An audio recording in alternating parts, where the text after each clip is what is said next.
എല്ലാവർക്കും നമസ്കാരം. ഞാൻ Ramakrishnan T SEBI registered research അനലിസ്റ്റാണ്. ഈ വീക്കിലി പോഡ്കാസ്റ്റ് കേട്ടതിന് ശേഷം ഡിസ്ക്ലെയിമർ കൂടി വായിച്ചു നോക്കണമെന്ന് താല്പര്യപ്പെടുന്നു. എല്ലാവരും ഈസ്റ്റർ ആഘോഷത്തിൻ്റെ തിരക്കിലാണെന്നറിയാം. മാർച്ച് 28 ധാരാളം മാർക്കറ്റുകൾ ട്രേഡിംഗ് ക്ലോസ് ചെയ്തിരുന്നു. മാർച്ച് 29 ഏഷ്യൻ മാർക്കറ്റുകളിൽ ജപ്പാനും ചൈനയും കൊറിയയും സിംഗപ്പൂരൊക്കെ ട്രേഡിംഗ് ഉണ്ടായിരുന്നു. ആ മാർക്കറ്റുകളെല്ലാം തന്നെ ബെറ്റർ ആയിട്ടാണ് വെള്ളിയാഴ്ച 29 ക്ലോസ് ചെയ്തിട്ടുള്ളത്. 28 ക്ലോസ് ചെയ്തിട്ടുള്ള മാർക്കറ്റുകളുടെ കാര്യം നോക്കുകയാണെങ്കിൽ ഇന്ത്യൻ മാർക്കറ്റുകൾ ബെറ്റർ ആയിട്ടാണ് ക്ലോസ് ചെയ്തത്. അതുപോലെ തന്നെ Dow John's almost flat closing ആണ്. പക്ഷേ S&P 500 അമേരിക്കയിൽ പുതിയ റെക്കോർഡ് ഹൈ ഹിറ്റ് ചെയ്തിരുന്നു. അതിനുശേഷമാണ് S&P 500 അതുപോലെ തന്നെ ഡൗ ജോൺസ് ഇൻഡെക്സ് ഒക്കെ റെക്കോർഡ് ക്ലോസിങ്ങിൽ വെള്ളിയാഴ്ച ക്ലോസ് ചെയ്തിട്ടുള്ളത്. നാസ്ഡാക്ക് സ്ലൈറ്റ്ലി വീക്കായിരുന്നു. പക്ഷേ റസൽ 2000 സ്മോൾ ക്യാപ്പ് ഇൻഡെക്സും ബെറ്റർ ആയിട്ടാണ് വെള്ളിയാഴ്ച ക്ലോസ് ചെയ്തിട്ടുള്ളത്. അപ്പോൾ വീക്ക് ടു വീക്കും അമേരിക്കൻ മാർക്കറ്റുകളും മറ്റ് ഗ്ലോബൽ മാർക്കറ്റുകളും ഒക്കെ ബെറ്റർ ആയിട്ടാണ് ക്ലോസ് ചെയ്തിട്ടുള്ളത്. യൂറോപ്യൻ മാർക്കറ്റുകൾ ബെറ്റർ ആയിരുന്നു. അതുപോലെ തന്നെ ചൈനീസ് മാർക്കറ്റുകൾ ബെറ്റർ ആയിരുന്നു. ഒപ്പം മാർച്ച് 31 അവസാനിച്ചിട്ടുള്ള ഗ്ലോബൽ മാർക്കറ്റുകളെ നോക്കുകയാണെങ്കിൽ പല മാർക്കറ്റുകൾക്കും Q1 ആയിരുന്നു. ഇന്ത്യൻ മാർക്കറ്റിൽ നോക്കുകയാണെങ്കിൽ Q4 ആണ്. അപ്പോൾ നമ്മളെ സംബന്ധിച്ച് നോക്കുകയാണെങ്കിൽ 2-2.5% നിഫ്റ്റിയും സെൻസസും ബെറ്റർ ആയിട്ടുള്ളൂ. പക്ഷേ പല മാർക്കറ്റുകളും നോക്കുകയാണെങ്കിൽ ജാപ്പനീസ് മാർക്കറ്റ് Q1 21% നേട്ടം രേഖപ്പെടുത്തിയിട്ടുള്ളത്. അതുപോലെ തന്നെ തൈവാനാണെങ്കിൽ 11%, കൊറിയ 3%. അപ്പോൾ ഇങ്ങനെ നോക്കുകയാണെങ്കിൽ ഏഷ്യൻ മാർക്കറ്റുകളും മറ്റെല്ലാ ഗ്ലോബൽ മാർക്കറ്റുകളും ബെറ്റർ ആയിട്ട് തന്നെയാണ് ഒന്നാം പാദത്തിലും അതുപോലെ തന്നെ ഇന്ത്യയുടെ Q4 4 പാദത്തിലൊക്കെ നേട്ടം രേഖപ്പെടുത്തിയിട്ടുള്ളത്. അതോടൊപ്പം തന്നെ നമ്മൾ വ്യാഴാഴ്ച അവസാനിച്ച ആഴ്ചയിൽ ഗോൾഡ് പുതിയ റെക്കോർഡ് ഹൈ ഹിറ്റ് ചെയ്തിട്ടുള്ളൊരാഴ്ചയാണ്. Gold June futures $2256.9 per ounce hit ചെയ്തിരുന്നു. ക്ലോസ് ചെയ്തിരുന്നത് $2254.8 പെർ ഔൺസിനാണ്. അതുപോലെ തന്നെ സ്പോട്ട് ഗോൾഡ് $2241 ഹൈ ഹിറ്റ് ചെയ്തിരുന്നു. ക്ലോസ് ചെയ്തിട്ടുള്ളത് $2233 പെർ ഔൺസിനാണ്. ഗോൾഡിൻ്റെ കാര്യം നോക്കുകയാണെങ്കിൽ പുതിയ റെക്കോർഡ് ഹൈ ആണ് ക്ലോസ് ചെയ്തിട്ടുള്ളത്. 2009 മുതൽ ഗ്ലോബൽ സെൻട്രൽ ബാങ്കുകൾ കണ്ടിന്യൂസ് ആയിട്ട് ഗോൾഡ് വാങ്ങി കൂട്ടിക്കൊണ്ടിരിക്കുകയാണ്. ഒപ്പം അമേരിക്കയിൽ നിന്ന് പുറത്തു വന്നിട്ടുള്ള ഇൻഫ്ലേഷൻ റിലേറ്റഡ് ഡാറ്റയും കൂടി ഗോൾഡിൻ്റെ പ്രൈസ് റൈസിന് കാരണമാക്കിയിരിക്കുകയാണ്.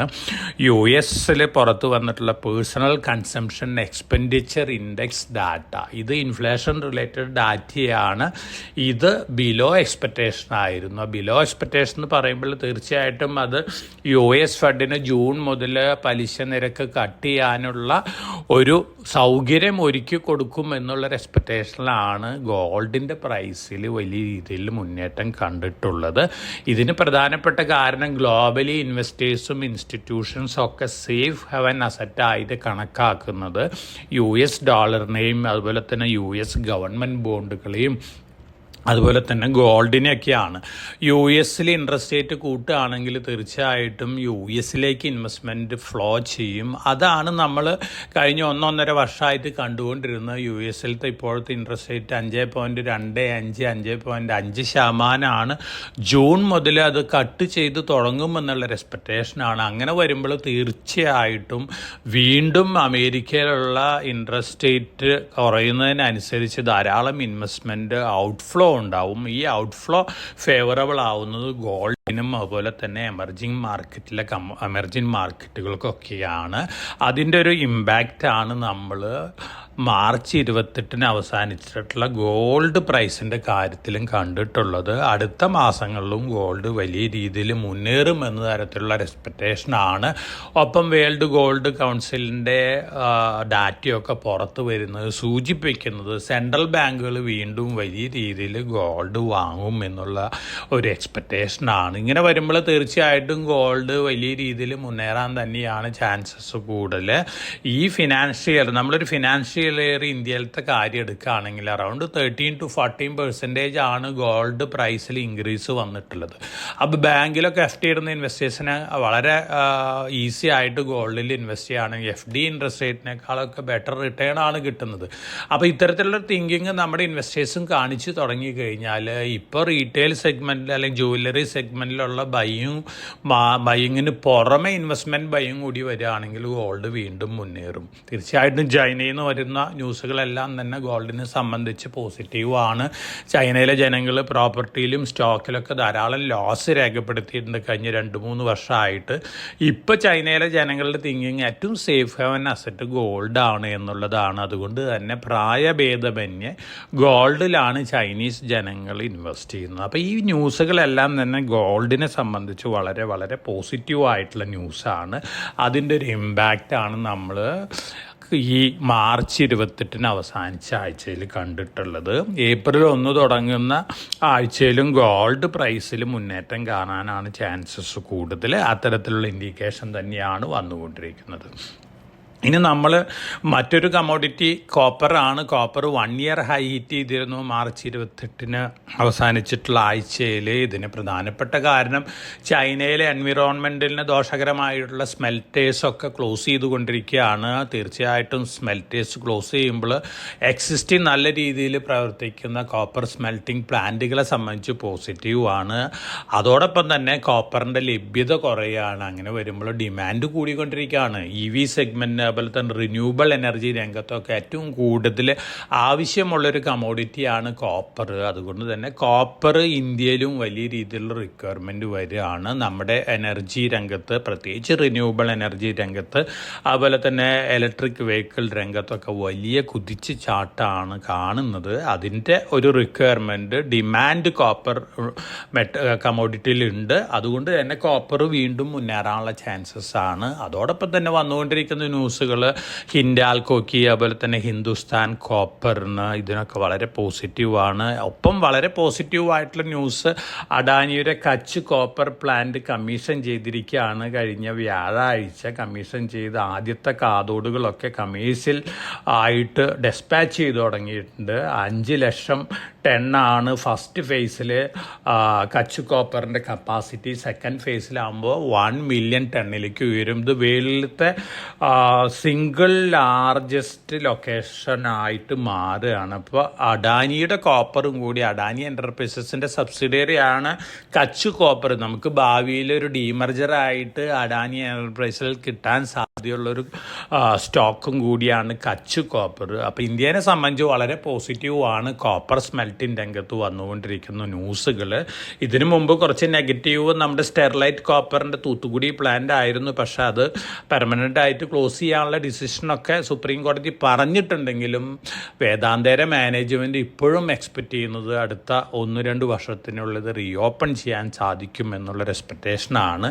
അങ്ങനെ സ്റ്റെർലൈറ്റ് കോപ്പർ പ്ലാന്റും കൂടി നമ്മൾ റീകമ്മീഷൻ ചെയ്യുകയാണെങ്കിൽ നമ്മൾ ഒരു കോപ്പർ എക്സ്പോർട്ട് കൺട്രി ആയിട്ട് മാറും. വളരെ പോസിറ്റീവാണ് ഇന്ത്യയുടെ ഇൻഡസ്ട്രിയൽ ഡെവലപ്മെൻറ്റ് രംഗത്ത്. അതുപോലെ തന്നെ ഗ്ലോബലി നോക്കുകയാണെങ്കിലും ഇൻഡസ്ട്രിയൽ ഡെവലപ്മെൻറ്റ് രംഗത്ത് ഏറ്റവും കൂടുതൽ റിക്വയർമെൻ്റ് ഉള്ളൊരു കമ്മോഡിറ്റിയാണ് കോപ്പർ. അപ്പോൾ കോപ്പറും നമ്മൾ മാർച്ച് 28 അവസാനിച്ച ആഴ്ചയിൽ വലിയ ഡിമാൻഡ് കണ്ടിട്ടുള്ളൊരു മെറ്റലാണ്. ഒപ്പം മറ്റ് മെറ്റലുകളൊക്കെ നോക്കുകയാണെങ്കിൽ വീക്ക് ടു വീക്ക് ബെറ്റർ ആയിട്ടാണ് ക്ലോസ് ചെയ്തിട്ടുള്ളത്. ഇതിന് പ്രധാനപ്പെട്ട കാരണം ചൈനീസ് എക്കണോമി റീബൗണ്ട് ചെയ്യുന്നു എന്നുള്ളൊരു ന്യൂസ് ഫ്ലോസ് ആണ്. ആ ന്യൂസ് ഫ്ലോസിൻ്റെ ബലത്തിലാണ് മെറ്റലുകളൊക്കെ മുന്നേറിക്കൊണ്ടിരിക്കുന്നത്. എനിക്ക് തോന്നുന്നു steel shares, aluminium shares, copper shares, അതുപോലെ തന്നെ അയൺ ഓർ ഷെയർസ്, ഈ സ്റ്റോക്കുകളൊക്കെ അടുത്ത ദിവസങ്ങളിൽ മുന്നേറാനുള്ള സാധ്യതകളാണ് കാണുന്നത്. അപ്പോൾ ഇത്തരത്തിലുള്ള ന്യൂസുകളാണ് നമ്മുടെ സ്റ്റോക്ക് മാർക്കറ്റിലും കമ്മോഡിറ്റി മാർക്കറ്റിലും ഒക്കെ മാർച്ച് 28 അവസാനിച്ച ആഴ്ചയിൽ പോസിറ്റീവ് ഇമ്പാക്റ്റ് ഉണ്ടാക്കിക്കൊണ്ടിരിക്കുന്നത്. ഇനി നമ്മൾ നമ്മുടെ ന്യൂസ് ഫ്ലോസ്, നമ്മുടെ ഗവൺമെൻറ്റിൻ്റെ ഭാഗത്തു നിന്ന് വന്നുകൊണ്ടിരിക്കുന്ന ന്യൂസ് ഫ്ലോസ് ഒക്കെ വെച്ച് നോക്കുകയാണെങ്കിൽ വളരെയധികം പോസിറ്റീവ് ആയിട്ടുള്ള ന്യൂസ് ഫ്ലോസ് ആണ് വന്നുകൊണ്ടിരിക്കുന്നത്. അതോടൊപ്പം തന്നെ നമ്മൾ ഏപ്രിൽ 3 RBIയുടെ മോണിറ്ററി പോളിസി കമ്മിറ്റി മീറ്റിംഗ് തുടങ്ങും. 5 മോണിറ്ററി പോളിസി കമ്മിറ്റി മീറ്റിങ്ങിൻ്റെ ഡിസിഷനൊക്കെ അനൗൺസ് ചെയ്യും. 6.5 ആണ് നമ്മുടെ റെപ്പോ റേറ്റ്. അതിൽ മാറ്റം ഉണ്ടാവില്ല എന്നുള്ളൊരു എക്സ്പെക്റ്റേഷനാണ് ഇപ്പോഴുള്ളത്. അതുകൊണ്ട് തന്നെ RBI മോണിറ്ററി പോളിസി കമ്മിറ്റിയുടെ ഒരു ഇമ്പാക്റ്റ് ഒന്നും ഇപ്പോഴത്തെ അവസ്ഥയിൽ നമുക്ക് മാർക്കറ്റിൽ എക്സ്പെക്റ്റ് ചെയ്യാൻ സാധിക്കില്ല. അൺഎക്സ്പെക്റ്റഡ് ആയിട്ട് ഇന്ത്യയിലും റേറ്റ് കട്ട് ചെയ്യാനുള്ള ഹിൻഡോ അല്ലെങ്കിൽ തീരുമാനമൊക്കെ എടുക്കുകയാണെങ്കിൽ അതും നമ്മളെ സംബന്ധിച്ച്, നമ്മുടെ ഇന്ത്യൻ സ്റ്റോക്ക് മാർക്കറ്റിനെ സംബന്ധിച്ച് പോസിറ്റീവായിട്ടുള്ളൊരു ഇമ്പാക്റ്റ് ഉണ്ടാക്കാനുള്ള ചാൻസസ് വളരെ കൂടുതലാണ്. അതോടൊപ്പം തന്നെ നമ്മൾ ഗ്ലോബലി നോക്കുകയാണെങ്കിൽ ഒരു ഘട്ടത്തിൽ കഴിഞ്ഞ 1-2 വർഷമായിട്ട് ഏറ്റവും കൂടുതൽ ഡിമാൻഡ് ഉണ്ടായിരുന്നത് ഇലക്ട്രിക് വെഹിക്കിൾസിനൊക്കെ ആയിരുന്നു. ഇപ്പോൾ ഗ്ലോബലി കണ്ടുകൊണ്ടിരിക്കുന്നത് ഹൈബ്രിഡ് വെഹിക്കിൾസിനാണ്. പ്ലഗ്ഡ് ഹൈബ്രിഡ് വെഹിക്കിൾസിനും നോർമൽ ഹൈബ്രിഡ് വെഹിക്കിൾസിനാണ് ഡിമാൻഡ് കൂടിക്കൊണ്ടിരിക്കുന്നത്. ഗോൾഡ്മാൻ സാക്സിൻ്റെയൊക്കെ ടോപ്പ് പിക്കുകളായിട്ട് ഇപ്പോൾ അവർ തിരഞ്ഞെടുത്തിട്ടുള്ളത് ഹൈബ്രിഡ് വെഹിക്കിൾസ് ഉണ്ടാക്കുന്ന കമ്പനികളാണ്. ഈ ഹൈബ്രിഡ് വെഹിക്കിൾസ് ഉണ്ടാക്കുന്ന കമ്പനികളാണെന്ന് പറയുമ്പോൾ അതിൽ പ്രധാനമായിട്ടുള്ളത് ഒന്ന് ടയോട്ടയാണ്, പിന്നെ ഹോണ്ടയാണ്, ഹുണ്ടായി ആണ്, പിന്നെ ഒന്ന് ചൈനീസ് കമ്പനി BYD ആണ്. അപ്പോൾ ടയോട്ടനെ സംബന്ധിച്ച് നോക്കുകയാണെങ്കിൽ നമ്മൾ ടയോട്ടയുടെ ഹൈബ്രിഡ് സിസ്റ്റം ഇന്ത്യയിൽ യൂസ് ചെയ്യുന്നുണ്ട്. പക്ഷേ അൺഫോർച്ചുനേറ്റ്ലി നമുക്ക് ലിസ്റ്റഡ് സ്പേസിലില്ല. പക്ഷേ മാരുതി ഹൈബ്രിഡിൽ ഏറ്റവും സക്സസ്ഫുൾ ആയിട്ടുള്ള ഒരു ഇന്ത്യൻ ഡൊമസ്റ്റിക് മാനുഫാക്ചറാണ് മാരുതി. അതുപോലെ തന്നെ ഹോണ്ട ലിസ്റ്റഡ് അല്ല. അപ്പോൾ മാരുതിയാണ് നമുക്ക് ഹൈബ്രിഡ് സെഗ്മെൻറ്റിൽ ഇപ്പോൾ നമുക്ക് പ്ലേ ചെയ്യാൻ പറ്റുന്നൊരു ഇൻവെസ്റ്റ്മെൻറ്റ് തീം. തീർച്ചയായിട്ടും നമ്മൾ തന്നെ ഓൾറെഡി നമ്മുടെ ടാർഗറ്റ് പ്രൈസ് 15,000 ആയിട്ട് ഉയർത്തിയിട്ടുണ്ട് മാരുതിയുടെ. അതുപോലെ തന്നെ അവരുടെ പുറത്ത് വരാൻ പോകുന്ന സ്വിഫ്റ്റും ഡിസയറിനൊക്കെ മൈലേജ് പറയുന്നു 35 km/1 ലിറ്റർ പെട്രോളാണ്. ഒരുപക്ഷെ 40 km/h വരെ അതിന് ഉയർന്ന ഇന്ധനക്ഷമത ഉണ്ടാവുമെന്നുള്ള ന്യൂസുകളും പുറത്തു വരുന്നുണ്ട്. അപ്പോൾ ഈ 2 വണ്ടികളും ബുക്കിംഗ് ആരംഭിച്ചു കഴിഞ്ഞാൽ ഒരുപക്ഷെ മാരുതി 15,000 രൂപ പെർ ഷെയർ ക്രോസ് ചെയ്യാനുള്ള ചാൻസസ് ആണ്. അപ്പോൾ ഒരു ഹൈ ബുള്ളിഷ് സിനാരിയോയിൽ നമ്മൾ എക്സ്പെക്റ്റ് ചെയ്യുന്നത് 15,000 അല്ല, മറിച്ച് 12,000 രൂപ വരെയൊക്കെ മാരുതിയുടെ സ്റ്റോക്ക് പ്രൈസ് ഈ പോസിറ്റീവ് ഇമ്പാക്റ്റിൽ ഉയരാനുള്ള ചാൻസസ് ഉണ്ട്. ഇത് വളരെ വളരെ പോസിറ്റീവായിട്ടുള്ള ന്യൂസാണ്. ഒപ്പം ജാപ്പനീസ് മാർക്കറ്റിൽ വലിയ രീതിയിൽ മുന്നേറ്റം വരും. ജാപ്പനീസ് കമ്പനികളൊക്കെ വലിയ രീതിയിൽ മുന്നേറുന്നുള്ള റിപ്പോർട്ടുകളാണ്. ജപ്പാനിൽ 8,20,000 ഹൈ സ്കിൽഡ് വർക്കേഴ്സിനെയാണ് അടുത്ത 5 വർഷത്തേക്കായിട്ട് ജപ്പാൻ റിക്രൂട്ട് ചെയ്യാൻ പോകുന്നുള്ള റിപ്പോർട്ടുകളൊക്കെ വരുന്നുണ്ട്. അപ്പോൾ ഇതും പൊതുവേ മാരുതിക്ക് പോസിറ്റീവായിട്ട് ന്യൂസാണ്. ഇപ്പോൾ നമ്മുടെ ഓട്ടോമൊബൈലിൽ നോക്കുകയാണെങ്കിൽ Maruti one of the top picks തന്നെയാണ്. ഇനി നമ്മൾ പവർ സെക്ടർ രംഗം നോക്കുകയാണെങ്കിൽ വളരെ വളരെ പ്രോമിസിങ് ആയിട്ടുള്ള ഒരു അലയൻസാണ് അഡാനിയും റിലയൻസ് ഗ്രൂപ്പും കൂടി വന്നിട്ടുള്ളത്. അഡാനി പവറിൻ്റെ പവർ പ്ലാന്റിൽ നിന്ന് 500 മെഗാവാട്ട് പവർ സോഴ്സ് ചെയ്യാനായിട്ട് റിലയൻസ് ഇൻഡസ്ട്രീസ് തീരുമാനിച്ചിരിക്കുകയാണ്. അതുപോലെ തന്നെ അഡാനി പവറിൻ്റെ സബ്സിഡിയറി ആയിട്ടുള്ള മഹാൻ എനർജോൺ ലിമിറ്റഡിൽ 26% സ്റ്റേക്കും കൂടി എടുക്കുകയാണ്. 20 ഇയറിനാണ് അവർ കരാർ. അഡാനി പവറിനെ സംബന്ധിച്ച് വളരെ വളരെ പോസിറ്റീവാണ്. നമ്മൾ ഫണ്ടമെൻ്റൽ പോയിന്റ് ഓഫ് വ്യൂ നോക്കുകയാണെങ്കിൽ ഇപ്പോൾ ഏറ്റവും ലോ ഫണ്ടമെൻ്റൽസ് പ്രൈസ് ഏർണിംഗ് റേഷ്യോയിലൊക്കെ ട്രേഡ് ചെയ്യുന്ന അഡാനി പവറാണ്. അപ്പോൾ അഡാനി പവർ നമ്മുടെ തന്നെ ഒരു ലോങ് ടൈം ടാർഗറ്റ് 1,000 രൂപ പെർ ഷെയർ ആണ്. ഈ ന്യൂസ് April 1 ആരംഭിക്കുന്ന ആഴ്ചയിൽ അഡാനി പവറിന് ഒരു പുതിയ ഒരു എനർജി കൊടുക്കുന്നുള്ള എക്സ്പെക്റ്റേഷനാണ്. ഒപ്പം വളരെ പ്രോമിസിങ് ആയിട്ടുള്ള ഒരു അലയൻസ് തന്നെയാണ് റിലയൻസും അഡാനി ഗ്രൂപ്പും കൂടി വന്നിട്ടുള്ളത്. തീർച്ചയായിട്ടും അതിൻ്റെ ഒരു ഇമ്പാക്റ്റ് നമുക്ക് റിലയൻസിലും കാണാം, അതുപോലെ തന്നെ അഡാനി പവറിലൊക്കെ കാണാനുള്ള ചാൻസസ് ഉണ്ട്.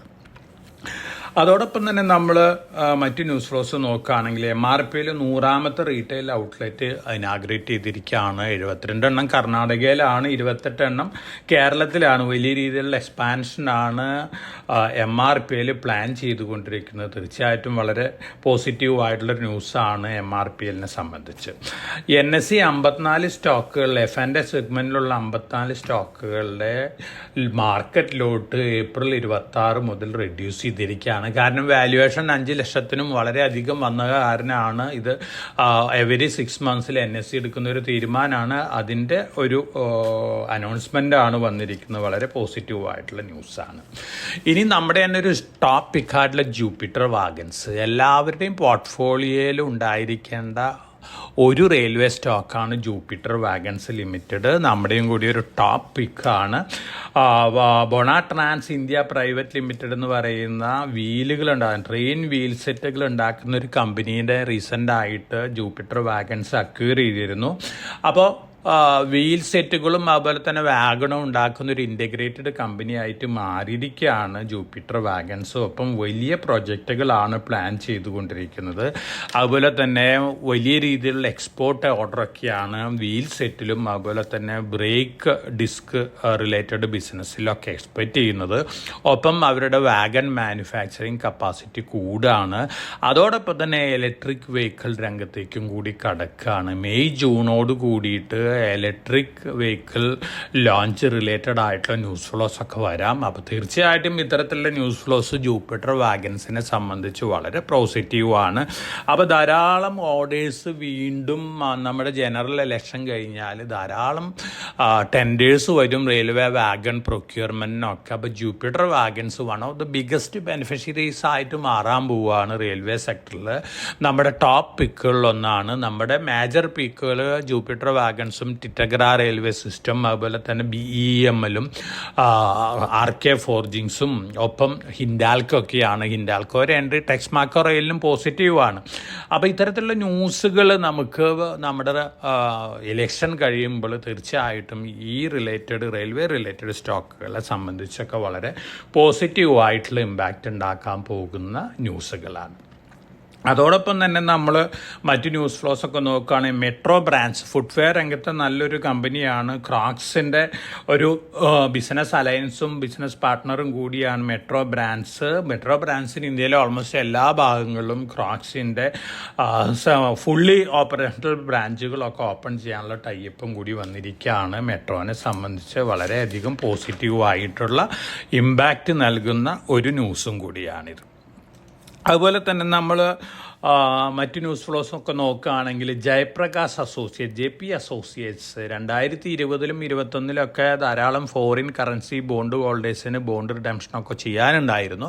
പക്ഷെ അവർ ബോണ്ട് ഹോൾഡേഴ്സ് ആയിട്ടൊരു ടൈപ്പിൽ എത്തിയിരിക്കുകയാണ്, എഗ്രിമെൻറ്റിൽ എത്തിയിരിക്കുകയാണ്. 92.5% ബോണ്ട് ഹോൾഡേഴ്സും ബോണ്ടുകൾ റീസ്ട്രക്ചർ ചെയ്യാനായിട്ട് എഗ്രി ചെയ്തിരിക്കും. വളരെ പോസിറ്റീവ് ന്യൂസാണ്. കാരണം ധാരാളം ഡെറ്റ് ക്രൈസിസ് ഉണ്ടായിരുന്ന കമ്പനിയാണ്. എനിക്ക് തോന്നുന്നു ഈ ന്യൂസ് വളരെ പോസിറ്റീവായിട്ട് JP അസോസിയേറ്റിൻ്റെ സ്റ്റോക്ക് പ്രൈസിൽ ഇമ്പാക്റ്റ് ചെയ്യാൻ ചാൻസസ് ഉണ്ട്. ഏപ്രിൽ 1 മുതൽ ആരംഭിക്കുന്ന ആഴ്ചയിൽ JP വീണ്ടും മുന്നേറുമെന്നുള്ള എക്സ്പെക്റ്റേഷനാണ്. റിസ്ക് റിവാർഡ് റേഷ്യോ നോക്കുകയാണെങ്കിൽ റിസ്ക് എടുക്കാൻ താല്പര്യമുള്ള ഇൻവെസ്റ്റേഴ്സിന് ഒരു റിസ്കി ബെറ്റായിട്ട് വാങ്ങി വയ്ക്കാവുന്ന ഒരു സ്റ്റോക്കാണ് JP അസോസിയേറ്റ്സ്.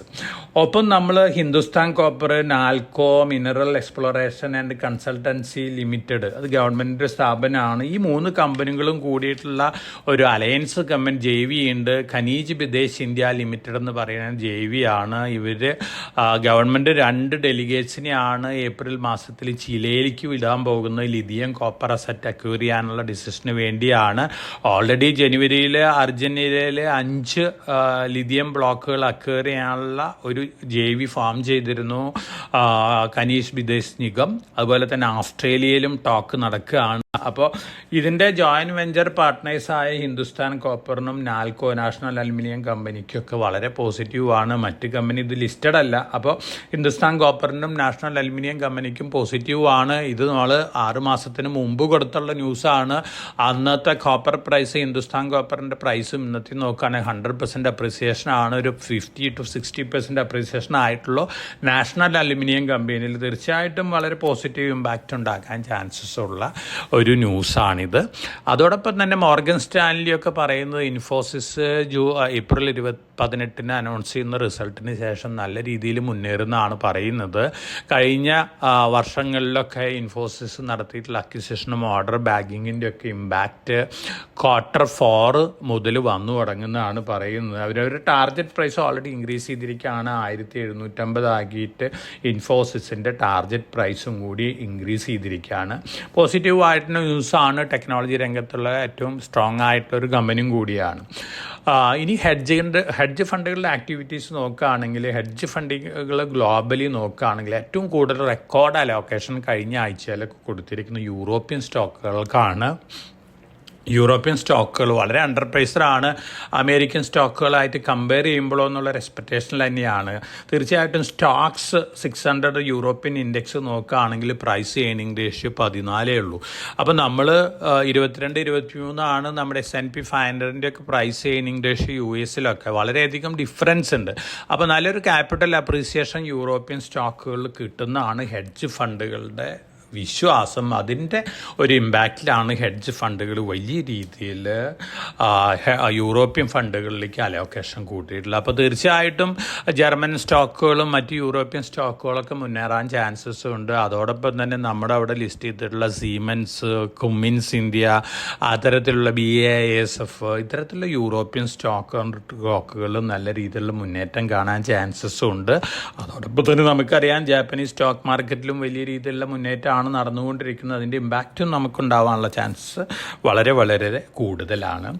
ഗോദ്രേജ് അഗ്രോവേറ്റ് നമ്മുടെ ഒരു പിക്കുകളിലൊന്നാണ്. ഇപ്പോൾ നമ്മളതിൻ്റെ ഫണ്ടമെൻ്റൽസൊക്കെ നോക്കുകയാണെങ്കിൽ ഒരു വലിയ ഓവർ പ്രൈസ്ഡ് അല്ല. ഈ റേഞ്ചിലൊക്കെ കറണ്ട് ലെവലിൽ നിന്നൊക്കെ മുന്നേറാൻ ചാൻസാണ്. 490-485 റേഞ്ചൊക്കെയാണ് ട്രേഡ് ചെയ്യുന്നത്. അപ്പോൾ ഡെലിവറി പോയിൻ്റ് ഓഫ് വ്യൂവിൽ, ലോങ് ടേം പോയിൻ്റ് ഓഫ് വ്യൂവിൽ വാങ്ങുന്ന ഇൻവെസ്റ്റേഴ്സിനെ സംബന്ധിച്ച് വളരെ പോസിറ്റീവായിട്ടുള്ള ഒരു സ്റ്റോക്കാണ്. അനിമൽ ഫീഡ് രംഗത്ത്, അതുപോലെ തന്നെ വെജിറ്റബിൾ ഓയിൽ രംഗത്ത്, ക്രോപ്പ് പ്രൊട്ടക്ഷൻ രംഗത്ത്, പൗൾട്രി, ഡയറി ഇത്തരത്തിലുള്ള ഒരു ഡൈവേഴ്സിഫൈഡ് കമ്പനിയാണ് ഗോദ്രേജ് അഗ്രോവേറ്റ്. തീർച്ചയായിട്ടും ഡെലിവറി ബേസ്ഡ് ക്ലയൻറ്റിന് വാങ്ങി വയ്ക്കാം ഒരു സ്റ്റോക്കാണ് ഗോദ്രേജ് അഗ്രോവേറ്റ്. ഏപ്രിൽ 1 മുതൽ IRDA പറഞ്ഞിരിക്കുന്ന പുതിയ ഇൻഷുറൻസ് പോളിസികളെല്ലാം തന്നെ ഇലക്ട്രോണിക് ഫോമിൽ കൊടുക്കണമെന്നാണ് പറഞ്ഞിരിക്കുന്നത്. വളരെ പോസിറ്റീവായിട്ടുള്ള ന്യൂസാണ്. ഈ ഇൻഷുറൻസ് പോളിസികളായിട്ട് ഇതിനെ കാറ്റഗറൈസ് ചെയ്തിട്ടുള്ളത്. നമ്മുടെ ഡിമാറ്റ് പോലെ ഇൻഷുറൻസ് പോളിസികൾ കീപ്പ് ചെയ്യാൻ വേണ്ടി ഫോം ചെയ്തിട്ടുള്ള റെപ്പോസിറ്ററികളുണ്ട്. 4 റെപ്പോസിറ്ററികളാണ്. കാംസ് ഇൻഷുറൻസ് റെപ്പോസിറ്ററി ഉണ്ട്, കാർവി ഉണ്ട്, NSDL ഡാറ്റാബേസ് മാനേജ്മെൻറ്റ് ഉണ്ട്, അതുപോലെ തന്നെ സെൻട്രൽ ഇൻഷുറൻസ് റെപ്പോസിറ്ററി ഉണ്ട്. ഈ 4 റെപ്പോസിറ്ററികളിലാണ് ഈ ഇൻഷുറൻസ് പോളിസികൾ കീപ്പ് ചെയ്യേണ്ടത്. അപ്പോൾ ഇൻവെസ്റ്റേഴ്സിന്, ഇൻഷുറൻസ് പോളിസി ഹോൾഡേഴ്സിന് ഈ ഇൻഷുറൻസ് അക്കൗണ്ട് തുടങ്ങാം. ഫ്രീ ആയിട്ടാണ് ഇത് ഓഫർ ചെയ്യുന്നത്.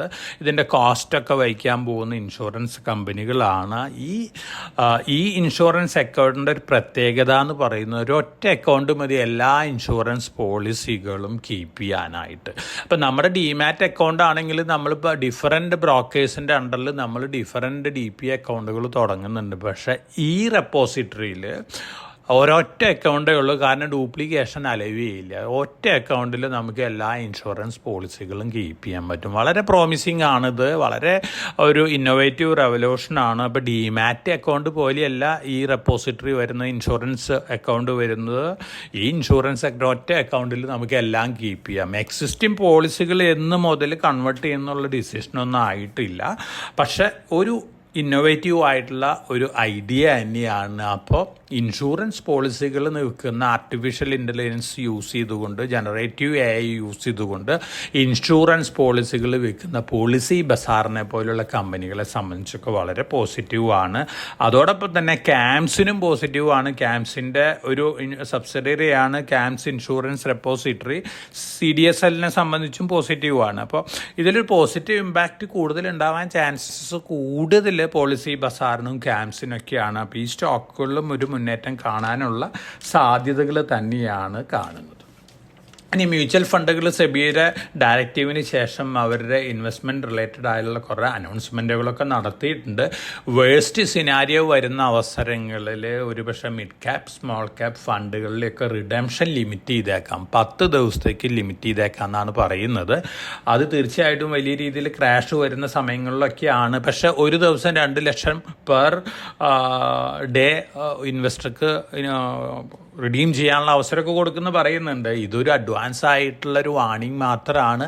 ഓൾറെഡി ഇത്തരത്തിലുള്ള ഡയറക്റ്റീവ് ഒക്കെ അവിടെയുണ്ട്. പക്ഷേ സെബിയുടെ ഒരു പുതിയ ഡയറക്റ്റീവ് വന്നതിന് ശേഷമാണ് ഇത്തരത്തിലുള്ള ഒരു അനൗൺസ്മെൻ്റ് ഒക്കെ നടത്തിയിട്ടുള്ളത്. പേടിക്കാനൊന്നുമില്ല.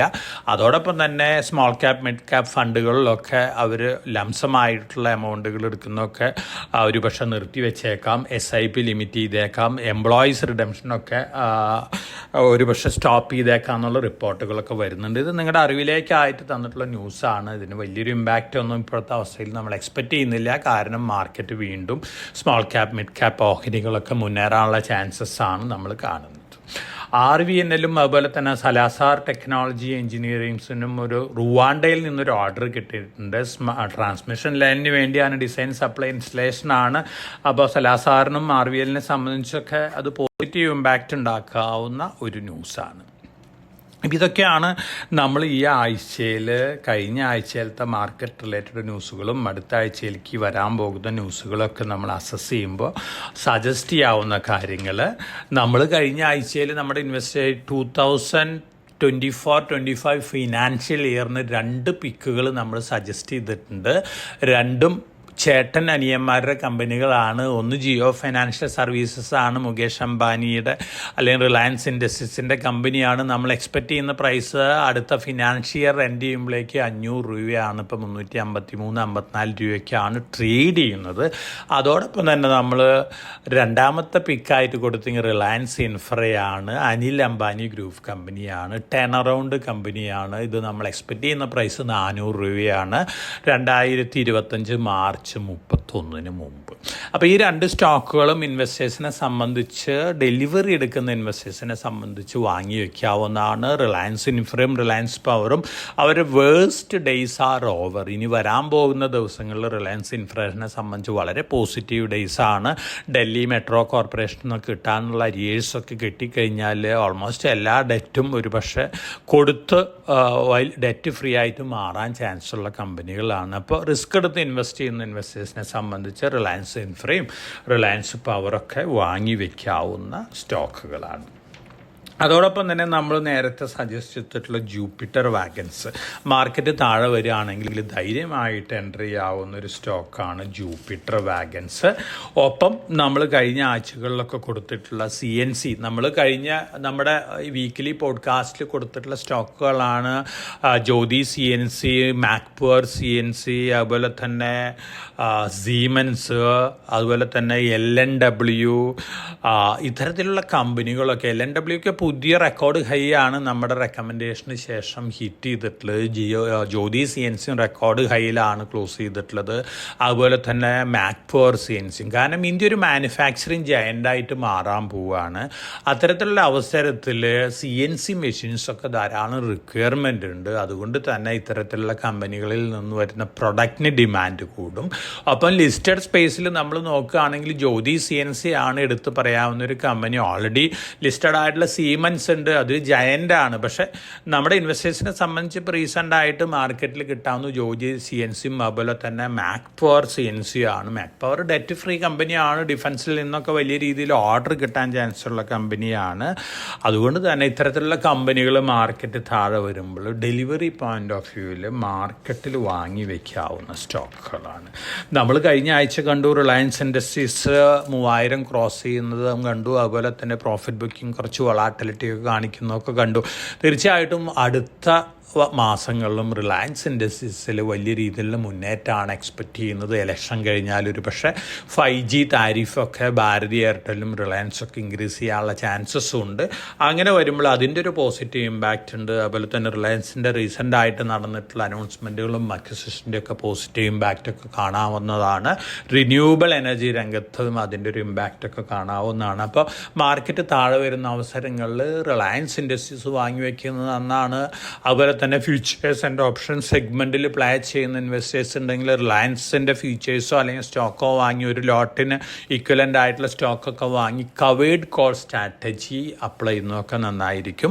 അതോടൊപ്പം തന്നെ HDFC ബാങ്ക് നമ്മുടെ തന്നെ ടോപ്പിക്കുകളിൽ ഒന്നാണ്. ലോങ് ടൈമിലേക്ക് HDFC ബാങ്കിൻ്റെ ഫ്യൂച്ചേഴ്സും അല്ല ഈക്വലൻ്റ് ആയിട്ടുള്ള ഇക്വിറ്റി നമ്പേഴ്സും വാങ്ങുകയാണെങ്കിൽ HDFC ബാങ്കിലും കവേർഡ് കോൾ സ്ട്രാറ്റജിയൊക്കെ അപ്ലൈ ചെയ്യുന്നത് ഇൻവെസ്റ്റേഴ്സിനെ സംബന്ധിച്ച് വളരെ പോസിറ്റീവായിട്ടുള്ള ഇമ്പാക്റ്റ് ഉണ്ടാക്കും. ഒപ്പം സെലക്റ്റീവായിട്ട് നമ്മൾ പല ആഴ്ചകളിലും കോട്ടക് ഷെയർ വെൽത്തിൻ്റെ ക്ലയൻറ്റുകൾക്ക് ഓപ്ഷൻ കോളുകൾ കൊടുക്കാറുണ്ട്. നമ്മൾ ബുധനാഴ്ചയും വ്യാഴാഴ്ച ആയിട്ട് കൊടുത്തിട്ടുള്ള ഓപ്ഷൻ കോളുകളെല്ലാം 100% തൊട്ട് 700% റിട്ടേൺ ആണ് 2 days കൊണ്ട് കൊടുത്തിട്ടുള്ളത്. നമ്മൾ ബുധനാഴ്ച കൊടുത്തിരുന്ന 22,300 കോൾ ഓപ്ഷൻ, നിഫ്റ്റിയുടെ കോൾ ഓപ്ഷൻ 253 രൂപയാണ്. 26 രൂപയ്ക്കാണ് നമ്മൾ കൊടുത്തത്, 253 രൂപയാണ് ഹിറ്റ് ചെയ്തത്. അതുപോലെ തന്നെ റിലയൻസിൻ്റെ 3000 കോൾ ഓപ്ഷൻ നമ്മൾ ബുധനാഴ്ച കൊടുത്തത് അന്ന് തന്നെ 100% റിട്ടേൺ കിട്ടിയിട്ടുണ്ട്. ഇൻവെസ്റ്റേഴ്സിനെ സംബന്ധിച്ച് 9 രൂപയ്ക്ക് കൊടുത്തത് 21 രൂപ വരെ ഹൈ ഹിറ്റ് ചെയ്ത ഒരു ഇമ്പാക്റ്റാണ് നമ്മുടെ ഇൻവെസ്റ്റേഴ്സിനെ സംബന്ധിച്ച് കിട്ടിയിട്ടുള്ളത്. അതുപോലെ തന്നെ നമ്മുടെ കോൾ ഓപ്ഷൻസ് നമ്മൾ റെയറായിട്ടാണ് കോൾ ഓപ്ഷൻസ് ഇൻവെസ്റ്റേഴ്സിന് കൊടുക്കാറ്. അത് നമ്മുടെ ഇൻവെസ്റ്റേഴ്സിന് ട്രേഡിംഗ് ആരംഭിച്ചതിന് ശേഷം നമ്മുടെ ട്രേഡിംഗ് ടെർമിനലിലേക്കൂടെയും പ്രീമിയം സർവീസസ് കൂടെയൊക്കെയാണ് കൊടുക്കുന്നത്. വളരെ ഫാബുലസ് ആയിട്ടുള്ള റിട്ടേൺ ആണ്. കണ്ടിന്യൂസ് ആയിട്ട് ഓപ്ഷൻ മാർക്കറ്റിൽ ലെഫ്റ്റ് ആൻഡ് റൈറ്റ് ട്രേഡ് ചെയ്യാനുള്ള അഡ്വൈസ് ഒന്നും നമ്മൾ കൊടുക്കാറില്ല, മറിച്ച് വളരെ സേഫ് ആയിട്ടുള്ള അഡ്വൈസുകളാണ് നമ്മുടെ ഇൻവെസ്റ്റേഴ്സിന് കൊടുത്തുകൊണ്ടിരിക്കുന്നത്. അതുകൊണ്ട് തന്നെ കോട്ടക് ഷെയർ വെൽത്തിനെ സംബന്ധിച്ച് വളരെ വളരെ പോസിറ്റീവായിട്ടുള്ള ഇമ്പാക്റ്റാണ് അവരുടെ ക്ലയൻറ്റുകളുടെ ബാലൻസ് ഷീറ്റിൽ കണ്ടുകൊണ്ടിരിക്കുന്നത്. അപ്പോൾ ഇതൊക്കെയാണ് നമ്മൾ ഈ ആഴ്ച, കഴിഞ്ഞ ആഴ്ചത്തെ ന്യൂസ് ഫ്ലോസൊക്കെ വിശകലനം ചെയ്യുമ്പോൾ കാണുന്നത്.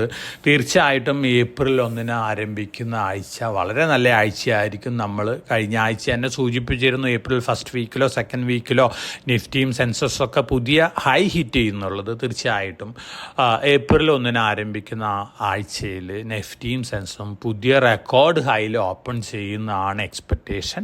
ഗ്ലോബൽ സെൻറ്റിമെൻറ്റ് പോസിറ്റീവാണ്. അതുപോലെ തന്നെ മറ്റ് ന്യൂസ് ഫ്ലോസ് എല്ലാം പോസിറ്റീവാണ്. എലക്ഷൻ റിലേറ്റഡ് വൊളാറ്റിലിറ്റി തീർച്ചയായിട്ടും ഞാൻ കഴിഞ്ഞ ദിവസങ്ങളിൽ സൂചിപ്പിച്ചിരുന്നു. അടുത്ത ദിവസങ്ങളിൽ എലക്ഷൻ ഫസ്റ്റ് ഫേസ് ആരംഭിക്കുന്നതിന് മുമ്പ് നിഫ്റ്റിയും സെൻസസും പുതിയ ഹൈ ഹിറ്റ് ചെയ്യുന്നുള്ളത് തീർച്ചയായിട്ടും അത്തരത്തിലുള്ള ഒരു പെർഫോമൻസ് തന്നെയാണ് ഇന്ത്യൻ സ്റ്റോക്ക് മാർക്കറ്റിൽ കാണാൻ പോകുന്നത്. Of course valuation point of വ്യൂവിൽ നമ്മൾ പ്രീമിയത്തിലാണ്. പക്ഷേ എന്നിരുന്നാലും India is on A sweet spot തന്നെയാണ് പല കാര്യങ്ങളും കൺസിഡർ ചെയ്യുമ്പോഴും നമുക്ക് കാണാൻ സാധിക്കുന്നത്. അപ്പോൾ നല്ല ഡേയ്സാണ് നമുക്ക് മുന്നിലുള്ളത്. ഈ നല്ല ഡേയ്സിനുള്ളിലും എനിക്ക് സജസ്റ്റ് ചെയ്യാനുള്ളത് നല്ല പ്രോഫിറ്റബിലിറ്റി ഉള്ള സ്റ്റോക്കുകൾ മാർക്കറ്റ് നല്ല രീതിയിൽ മുന്നേറുമ്പോൾ കുറേയൊക്കെ പ്രോഫിറ്റ് ബുക്ക് ചെയ്തുകൊണ്ട് ഒരു ഡൈവേഴ്സിഫൈഡ് പോർട്ട്ഫോളിയോയിലേക്ക് മാറുന്നത് നന്നായിരിക്കും. ഒപ്പം മാർക്കറ്റ് റിയാക്ട് ചെയ്യുമ്പോൾ വലിയ ഭീതിയൊന്നും വെച്ച് പുലർത്തേണ്ട ഇപ്പോഴത്തെ അവസ്ഥയിൽ.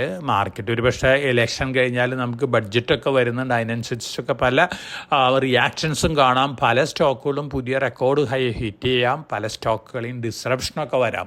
ഇപ്പോൾ ജനറേറ്റീവ് ആർട്ടിഫിഷ്യൽ ഇൻ്റലിജൻസ് രംഗത്ത് വന്നുകൊണ്ടിരിക്കുന്ന ഡിസ്റപ്ഷൻ വളരെ ഡേഞ്ചറസ് ആണ് ഹ്യൂമൻ ബീയിങ്സിനെ സംബന്ധിച്ച്. ലേറ്റസ്റ്റ് ആയിട്ട് വന്നിട്ടുള്ളതാണ് ജനറേറ്റീവ് ചാറ്റ് GPT ലോഞ്ച് ചെയ്തിട്ടുള്ള കമ്പനിയാണ് ഓപ്പൺ AI. അവർ പുതുതായിട്ടൊരു വോയിസ് ക്ലോണിങ് ടൂള് ലോഞ്ച് ചെയ്യാൻ പോവുകയാണ്, വോയിസ് എഞ്ചിൻ. അപ്പം നമ്മൾ ടെക്സ്റ്റ് ടൈപ്പ് ചെയ്ത് കഴിഞ്ഞാൽ, ഇപ്പം ഞാനാണെങ്കിൽ ഒരു ടെക്സ്റ്റ് ടൈപ്പ് ചെയ്താൽ 15 സെക്കൻഡ് എൻ്റെ വോയിസ് കൊടുത്തു കഴിഞ്ഞാൽ പിന്നെ ജനറേറ്റീവ് AI ഡെവലപ്പ് ചെയ്തോളും. പിന്നെ പാരഗ്രാഫ് വായിക്കുന്ന എൻ്റെ സ്പീച്ചിൽ ഈ ജനറേറ്റീവ് AI ടൂളാണ്. വളരെ ഇന്നോവേറ്റീവ് ആണ്, പക്ഷെ വളരെ ഡേഞ്ചറസ് ആണ്. കാരണം വോയിസ് ലോഗറൊക്കെ യൂസ് ചെയ്യുന്ന വോയിസ് റെക്കഗ്നീഷൻ സിസ്റ്റത്തിൽ നമ്മുടെ വോയിസൊക്കെ കൊടുക്കുകയാണെങ്കിൽ നമ്മുടെ വോയിസ് കോപ്പി ചെയ്തുകൊണ്ട് ചിലപ്പോൾ ബാങ്കിലൊക്കെ വിളിച്ച് ഫണ്ട് ട്രാൻസ്ഫറൊക്കെ നടക്കാനുള്ള ചാൻസസ് ഉണ്ട്. അപ്പോൾ വോയിസ് റെക്കഗ്നീഷൻ സിസ്റ്റത്തിലൊക്കെ വോയിസ് കൊടുക്കുന്ന ഇൻവെസ്റ്റേഴ്സ് അത് സ്റ്റോപ്പ് ചെയ്തത് നന്നായിരിക്കും. കാരണം ഇത്തരത്തിലുള്ള ടോളുകളൊക്കെ വന്നു കഴിഞ്ഞാൽ നമ്മുടെ ബാങ്ക് അക്കൗണ്ടൊക്കെ കാലിയാവാനായിട്ട് അധികം സമയമൊന്നും വേണ്ട. അപ്പോൾ ഓപ്പൺ AI ഇപ്പോൾ ലോഞ്ച് ചെയ്യാൻ പോകുന്ന ടൂള് വോയിസ് എഞ്ചിൻ വളരെ ഡിസ്റപ്റ്റീവ് ആണ്, പക്ഷെ വളരെ ഇന്നോവേറ്റീവ് ആണ്. കാരണം ഒരു വോയിസ് സ്പീച്ചൊക്കെ ലോസ് ചെയ്തിട്ടുള്ള ഒരു പേഷ്യൻ്റ് അല്ലെങ്കിൽ ഒരു മനുഷ്യനെ സംബന്ധിച്ച് ചെറുതായിട്ടുള്ളൊരു പഴയ സ്പീച്ച് ഉണ്ടെങ്കിൽ പിന്നീട് സംസാരിക്കുന്നൊക്കെ വേറെ രീതിയിലൊരു അസുഖം വന്നിട്ട് പിന്നെ സ്പീച്ച് പോയിട്ടുണ്ടെങ്കിൽ വേറെ രീതിയിലാണ് സംസാരിക്കുന്നത്. പക്ഷെ പഴയ രീതിയിലുള്ള സ്പീച്ച് ഈ ജനറേറ്റീവ് ടൂൾ ഉപയോഗിച്ചുകൊണ്ട് റീപ്രൊഡ്യൂസ് ചെയ്യാൻ പറ്റും. വളരെ വളരെ ഇന്നോവേറ്റീവ് ആണ്, പക്ഷെ വളരെ വളരെ ഡിസ്റപ്റ്റീവും കൂടി തന്നെയാണ്. അപ്പോൾ ഇത്തരത്തിലുള്ള കാലഘട്ടത്തിലേക്കാണ് നമ്മൾ കടക്കുന്നതിന് മുമ്പ് കണ്ടു സോറ. സോറ നമ്മൾ ടെക്സ്റ്റ് ടൈപ്പ് ചെയ്ത് ആ ഫിലിം ഡയറക്റ്റ് ചെയ്ത് തരും. 1 സെക്കൻഡും 1 മിനിറ്റിൻ്റെയൊക്കെ ആയിട്ടുള്ളൂ. തീർച്ചയായിട്ടും അത് 1 മിനിറ്റിൻ്റെയൊക്കെ ആയിട്ടുള്ള സെക്കൻഡല്ല. തീർച്ചയായിട്ടും ഇതൊരു ഡിസ്റപ്റ്റീവ് ടെക്നോളജി തന്നെയാണ്. അപ്പോൾ ആർട്ടിഫിഷ്യൽ ഇൻ്റലിജൻസ് രംഗത്ത് ജനറേറ്റീവ് AI രംഗത്ത് വന്നുകൊണ്ടിരിക്കുന്ന മാറ്റങ്ങൾ നമ്മുടെ പല സ്റ്റോക്കുകളെ ഇമ്പാക്റ്റ് ചെയ്യാനുള്ള ചാൻസസ് ഒക്കെ ഉണ്ട്. അതും കൂടി നമ്മൾ നമ്മൾ കണക്കിലെടുക്കണം. ഓരോ ഇൻഫർമേഷനും ഓരോ റിലവൻ്റ് ആയിട്ടുള്ള ഫാക്ടറായിട്ട് കണക്കാക്കിയിട്ടുള്ള ഡിസിഷനും കൂടിയൊക്കെ എടുക്കണം. ഇതൊക്കെ നിങ്ങളുടെ അറിവിലേക്കായി തന്നിട്ടുള്ള കാര്യങ്ങളാണ്. അപ്പം വളരെ കോഷ്യസ് ആയിട്ട് മാർക്കറ്റിൽ മൂവ് ചെയ്യുക. അപ്പം ഞാൻ നേരത്തെ സൂചിപ്പിച്ച പോലെ വളരെ ഹൈയിൽ വരുമ്പോഴൊന്ന് പ്രോഫിറ്റ് ബുക്ക് ചെയ്യാനുള്ള ഡിസിഷനൊക്കെ എടുക്കാം. അപ്പോൾ എല്ലാവർക്കും നല്ല ട്രേഡിംഗ് ഡേയ്സ് ആശംസിച്ചുകൊണ്ട് ഞാൻ ഈ ഈസ്റ്റർ വീക്ക് നല്ല പ്രോഫിറ്റ് എല്ലാവരും ഉണ്ടാക്കട്ടെ, നല്ല പ്രോഫിറ്റ് ഉണ്ടാക്കാനുള്ള ഡിസിഷൻ ഉണ്ടാക്കാൻ എല്ലാവർക്കും കരുത്ത് പകരട്ടെ എന്ന് ആശംസിച്ചുകൊണ്ട് ഈ വീക്ക്ലി പോഡ്കാസ്റ്റ് ഇവിടെ അവസാനിപ്പിക്കുകയാണ്. Thank you.